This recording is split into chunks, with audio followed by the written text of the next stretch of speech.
ये ऐसा है कि जैसे आपके मकान के दरवाजे के आगे रोज़ कोई एक केले का छिलका रख जाता हो। रोज़ आपको पता है कि कोई केले का छिलका रख जाएगा। रोज़ आप निकलते हो, रोज़ देखते हो कि केले का छिलका पड़ा है, और रोज़ उसी पर पाँव रखते हो, रोज़ फिसलते हो। कितना खतरनाक है ना, कितना डरावना। हम ऐसे हैं। मुझे पता है वहाँ गड्ढा है, और मैं वहाँ खड़ा होकर सबको बता भी रहा हूँ, देखो ये गड्ढा है। और मैं साथ ही ये भी बता रहा हूँ, पता है थोड़ी देर में गिरने वाला हूँ और मैं गिरूंगा। और ये और भी डरावना तब हो जाता है जब आपको पता चलता है कि रोज़ रात को आप ही चुपके से अपने ही दरवाजे के सामने केले का छिलका रख जाते हो। आप ही रखते हो, आप ही पकड़ भी लेते हो कि रख दिया, और फिर आप ही अनिवार्यतः गिरते भी हो। है कि नहीं खतरनाक? हम ऐसे हैं जिसको हम अपना कॉन्शियस माइंड या चैतन्य मन बोलते हैं। वो बेचारा इतना मजबूर है, उसे पता भी होता है तो वृत्तियों पर उसका कोई बस नहीं चलता। रूमी कह रहे हैं कि मुझे पता भी है कि गड्ढा है सामने में तो भी गिरूंगा। Although you see the pit you can not avoid it.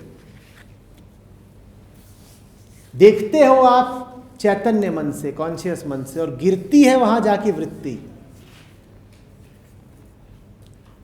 जो चैतन्य मन होता है वो बड़ा शक्तिहीन होता है, और वृत्ति बड़ी ताकतवर। वृत्ति से ज्यादा ताकत बस उसमें होती है जो वृत्ति से ऊपर है, आत्मा। वृत्ति को आप विचार से नियंत्रित नहीं कर सकते। विचार के तल पर तो आप जानते रहते हो कि आप क्या गड़बड़ करते हो, कहाँ जाके गिरते हो, कहाँ गलती हो जाती है, कहाँ फिसल जाते हो, सब जानते हो आप। कोई यहाँ नहीं बैठा है जिसको ना पता हो कि वो रोज़ कहाँ चूकता है, लेकिन उसके बाद भी वो रोज़ चूकता है और वहीं चूकता है। क्योंकि जिस तल पर गलती होती है उस तल से नीचे उस गलती का समाधान नहीं हो सकता। विचार वृत्ति से नीचे है, विचार के पास बहुत कम ताकत है। वृत्ति बड़ी ज़बरदस्त है, बड़ी सबल। ये अनुभव किया है कि नहीं किया है कि अच्छे से जानते हो कहाँ गड़बड़ होती है, लेकिन गड़बड़ फिर भी होती है। आज जिस चीज़ पर डांट खाई, आज जिस चीज़ पर पछताए, अगले दिन फिर वही हो जाती है। ऐसी अशक्त हालत है हमारी, ऐसी दयनीय स्थिति है हमारी।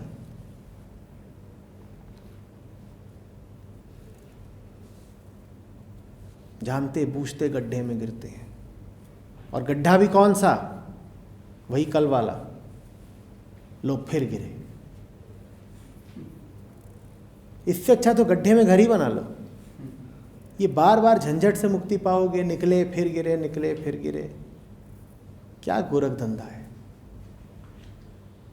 घुसी जाओ गड्ढे में, वहीं बैठ जाओ, बाहर नाम की तख्ती लगा दो, ये यहीं रहते हैं।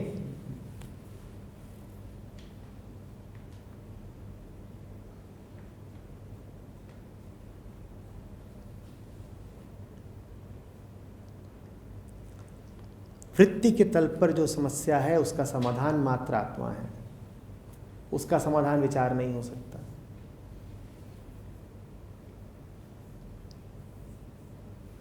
आत्मा समाधान है से क्या अर्थ है? आत्मा समाधान है से अर्थ है कि सोचोगे तो अपूर्णता में ही घूमते रहोगे। वृत्ति तो चाहती है कि तुम और सोचो और अपूर्ण अनुभव करो, तभी तो गलती होगी, तभी तो फिसलोगे।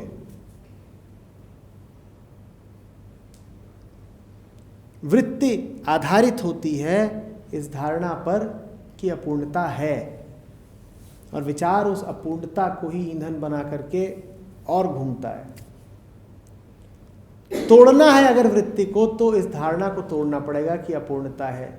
तोड़ना है अगर वृत्ति को तो पूरी तरह से छोड़ना पड़ेगा इस ख्याल को कि कोई कमी है, कुछ पाना है, कुछ हासिल करना है। इस ख्याल को छोड़ देना ही आत्मा कहलाता है। आत्मा का अर्थ है अपूर्णताओं की सारी मान्यताओं से हाथ धो लिया, झंझट खत्म किया।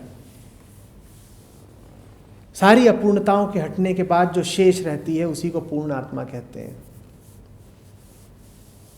अब नहीं गिरोगे गड्ढे में, क्योंकि गड्ढा तुम्हें आकर्षित ही करता था पूर्णता का लालच दे दे के। अब पूर्ण हो, अब किसी लालच में फरेब में क्यों आओगे? और जब तक पूर्ण नहीं हो तब तक लाख समझाते रहो अपने आप को कि गड्ढे में नहीं गिरना है। वो जैसे ही पुकारेगा आओ आओ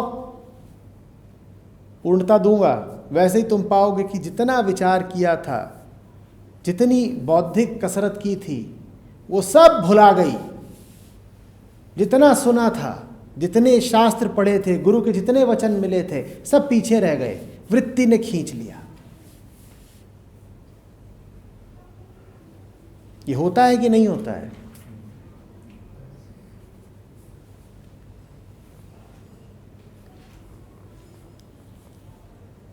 एक फिल्म है, उसमें एक गाना है, उसमें बीच में एक पंक्ति आती है, वो कहीं और किसी प्रसंग में गई है,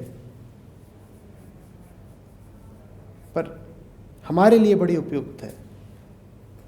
पंक्ति कहती है, होगा मसीहा सामने तेरे फिर भी न तू बच पाएगा। उपकार फिल्म का गाना है। ऐसी होती है वृत्ति। मसीहा ठीक सामने खड़ा होगा, तुमसे बात कर रहा होगा, लेकिन तुम्हारी वृत्ति फिर भी तुमसे वो करवा डालेगी जो वो करवाने के लिए आतुर है। तुम्हें सुनाई ही नहीं पड़ेगा तुमसे क्या कहा गया। तुम्हें गड्ढा दिखाया जा रहा होगा और तुम उसी गड्ढे में गिरने के लिए बेकरार होगे। मसीहा इतनी तो बता सकता है, न गिर, गड्ढे में चोट लगेगी, और तुम लपलपा रहे हो, लालायित हो, किसी गड्ढे में तो गिरना है। होगा मसीहा सामने तेरे फिर भी न तू बच पाएगा। वो समझा रहा होगा, वो हाथ जोड़ रहा होगा, वो कह रहा होगा मुझ पे एहसान करो, न गिरो गड्ढे में। तुम कह रहे होगे तू बोलना बंद कर, फिर मैं तुझे दिखाता हूं कि मुझे कहाँ जाना है। वो बेचारा बोल के थक जाएगा, ज़रा तुमसे हटेगा, किसी और दिशा जाएगा, तुम धड़ाम। अब ये अलग बात है गिरने के बाद हाय हाय चीख पुकार, अरे बचा लो, अरे चोट लग गई रे, मसीहा अंकल हाथ देना जरा। और निकाले तुमको बाहर। तुम बाहर भी काहे के लिए निकले हो?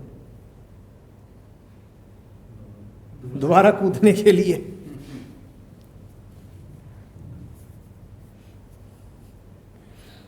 तो बाहर निकालने भर के लिए तो उसको बुलाओगे, मसीहा भैया जरा निकालना बाहर। और जो ही बाहर आओगे कहोगे अच्छा अब जरा जाना उधर, कुछ काम करो अपना। ये यही कह दो कि जाओ उधर जरा हमारे लिए बैंडेड लेके आओ, और जितनी देर वो मुड़ा बैंडेड लाने को उतनी देर में तुम धड़ाम। लजाओगे भी नहीं। फिर वो आएगा बैंडेड लेके बाहर, मूर्खों की तरह खड़ा ताक रहा है कि अंदर क्या कर रहे हो?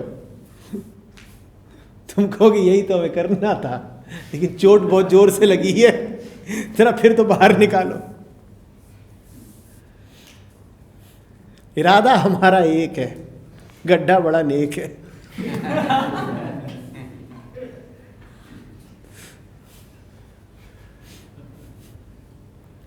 मसीहा बहुत जरूरी है तुम्हारे लिए, क्योंकि वो तुम्हें बाहर ना निकाले तो फिर गिरोगे कैसे? तो तुम्हें वो चाहिए। तुम्हें जिंदगी में दोनों चाहिए, एक साथ चाहिए। तुम्हें गड्ढा भी चाहिए और मसीहा भी चाहिए। सिर्फ गड्ढा होगा तो जीने का मजा नहीं आएगा, क्योंकि फिर गड्ढे में ही गिर गए, फंस गए। फिर तो हो सकता है आंख भी खुल जाए कि गड्ढा तो गड़बड़ चीज निकली। तुम्हें दोनों चाहिए। मसीहा इसलिए चाहिए कि बार बार निकालता रहे। वो बाहर निकालेगा तभी तो फन आएगा। कुछ दिन बाहर रहेंगे फिर कूदेंगे। दोनों से मुक्ति तो तब मिलेगी ना जब दोनों को देखो और गौर से देखो। यहां दोनों से तो कोई सरोकार नहीं है, एक से ही सरोकार है जहां जाकर के दिल बैठ गया है। दिल कहाँ जाके बैठ गया है? गड्ढे में। तो पहली बात, दोनों तो देखने नहीं है, एक ही देखना है। कौन? गड्ढा जो है। और जिस एक में गिरते हो उसको भी गौर से देखना नहीं है। तो यहां ना विंग्स है ना फ्लाइट है, तो वो बात यहां प्रासंगिक ही नहीं है। रूमी कह रहे हैं कि ईश्वर तुमको हर चीज के दोनों पहलुओं से वाकिफ कराता है ताकि तुमको दो पंख मिल सके उड़ान लेने के लिए।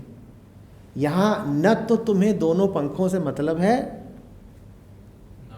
न उड़ान से मतलब है, एक पक्ष से मतलब है। किस पक्ष से? गड्ढे से। और उसे भी गौर से देखना नहीं है। और गड्ढा थोड़ी बोलते हो जब उसमें गिरते हो, तुम कहते हो ये कुछ है, ये रत्न जड़ित तरणताल है।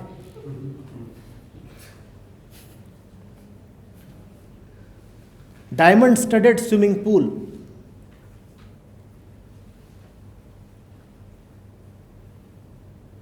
कीचड़ का गड्ढा थोड़े ही है।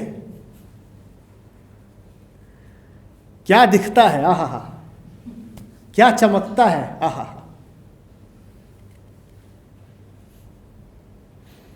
थोड़ी देर में भैया बाहर निकालना, लग गई। अच्छा ठीक है, निकालते हैं। अच्छा ठीक है, जब पानी लेके आओ हमारे लिए। गिर गया, छलांग मार दी। गिर गया तो ऐसे कह रहे हैं जैसे फिसल गया।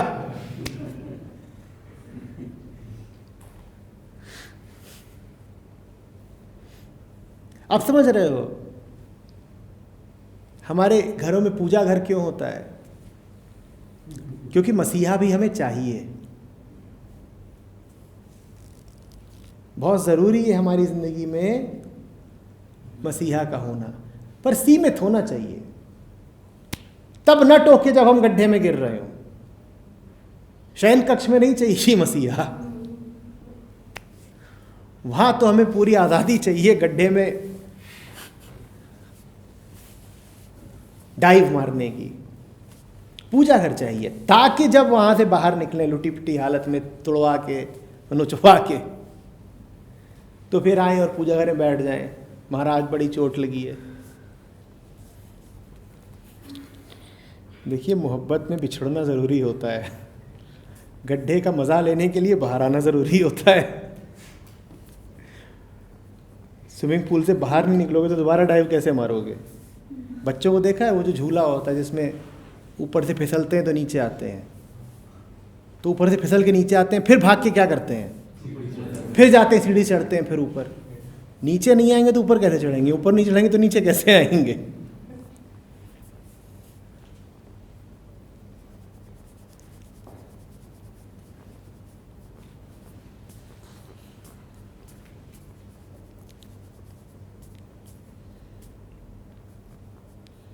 ये सब आध्यात्मिकता वगैरह इसीलिए ज़रूरी होती है ताकि कुछ दिन उपवास कर लें। उपवास के बाद खाने का जो आनंद है,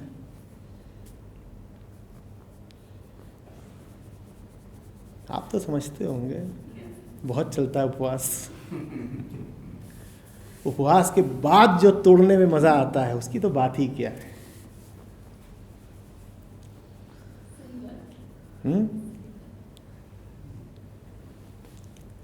रमज़ान के दिनों में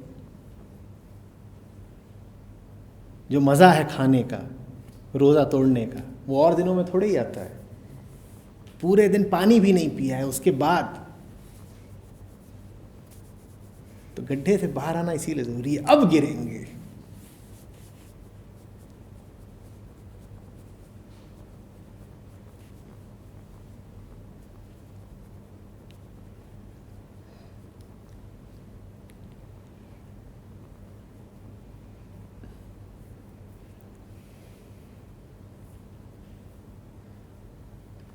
नवदुर्गा में खाने पीने की जितनी धूम रहती है उतनी और कभी रहती है?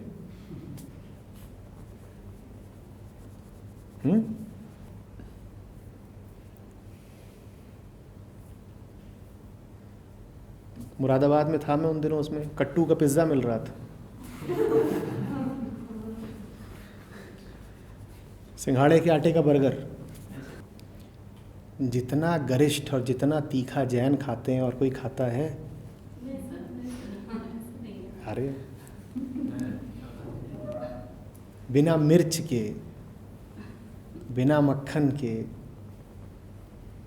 कारण है ना, उसका कारण ये है कि संयम को बहुत प्रधानता दी गई है। मन हमारा ऐसा ही है, उसको जो सिखाया जाएगा वो सीख लेगा, इसलिए ताकि उसके विपरीत में उतर सके। ऐसा नहीं कि सीखेगा नहीं, सीख तो लेगा और सीख के ठीक उसके विपरीत में उतरेगा। वही जो रूमी कह रहे हैं, अच्छे से पता हो जाएगा कि गड्ढा कहाँ है और फिर गड्ढे में कूदेगा। जितना आपको जो बताया जाएगा आप सुन तो लोगे और फिर वही करोगे।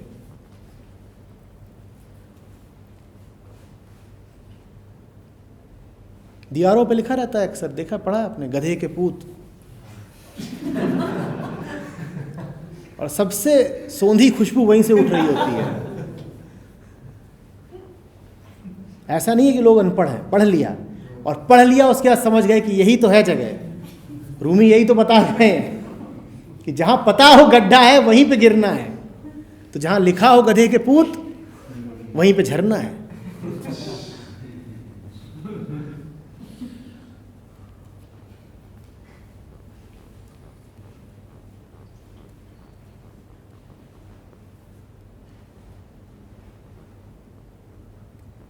ये शास्त्र सारे और किस लिए हैं? ताकि ठीक ठीक बता दें कि क्या नहीं करना है।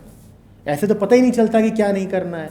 एक बार उन्होंने बता दिया क्या नहीं करना है, उसके बाद वही तो करना है।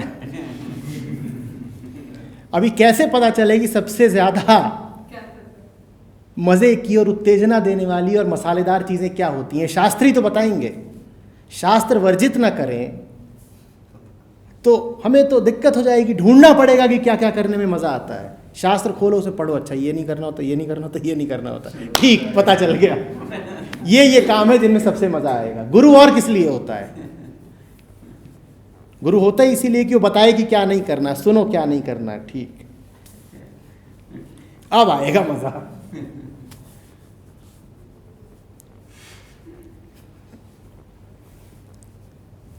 किसी ने सच ही कहा है कि गुरु उपाय है, गुरु मुश्किल हल कर देता है। ऐसे तो बड़ी मुश्किल होती, खोजते फिरते कि कहाँ कहाँ से उत्तेजना आ सकती है। गुरु ने बता दिया देखो ये ना करना, उपाय मिल गए, कर डालो। रूमी कोई मजाक नहीं कर रहे हैं, वो हमारी जिंदगी का यथार्थ नंगा करके हमारे सामने रख रहे हैं।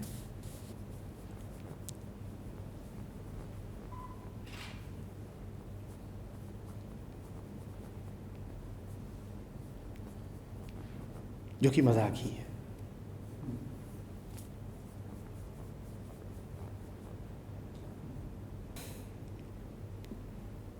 ऊपर ऊपर आप जो भी कुछ कर रहे हो चेष्टाएं, उसके नीचे ये ज़रूर परख लिया करिए कि इरादा क्या है।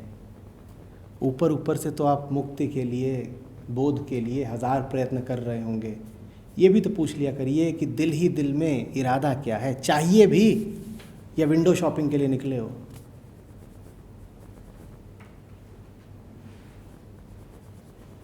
साफ साफ पूछ लिया करिए इरादा क्या है।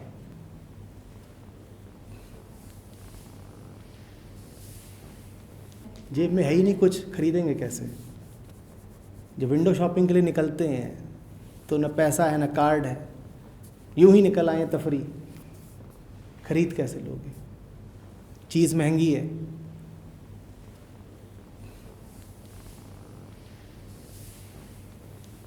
ये वो विंडो शॉपिंग है जहां अपना पूरा अपरिग्रह करना पड़ता है, अपने आप को छोड़ के आना पड़ता है, तब चीज़ मिलती है। विंडो शॉपर्स के लिए नहीं है।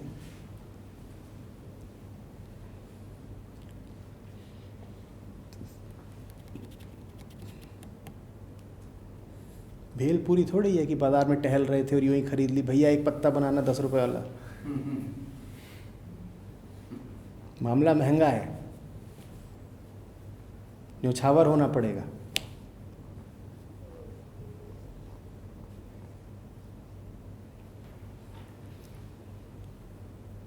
जब इरादा भक्षण का हो तब सब भक्ष्य बन जाता है और तर्क निकल आता है। इसीलिए मैं कह रहा हूँ सवाल एक कीमती है, इरादा क्या है, इरादा क्या है। शास्त्र पढ़ तो रहे हो, इरादा क्या है। शेक्सपियर ने कहा था the devil can site scripture for his own purpose. इरादा क्या है।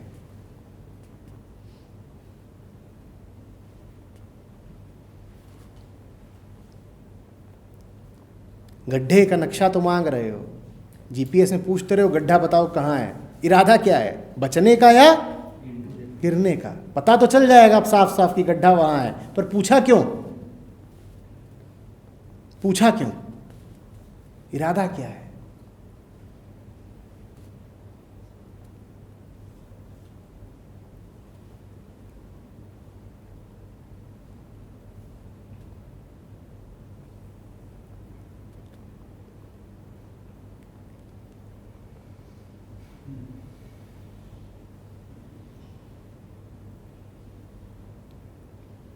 ये बड़ा बड़ा लिख के घरों में चिपका लीजिए, क्या इरादा क्या है, बाकी सारी बातें फिजूल।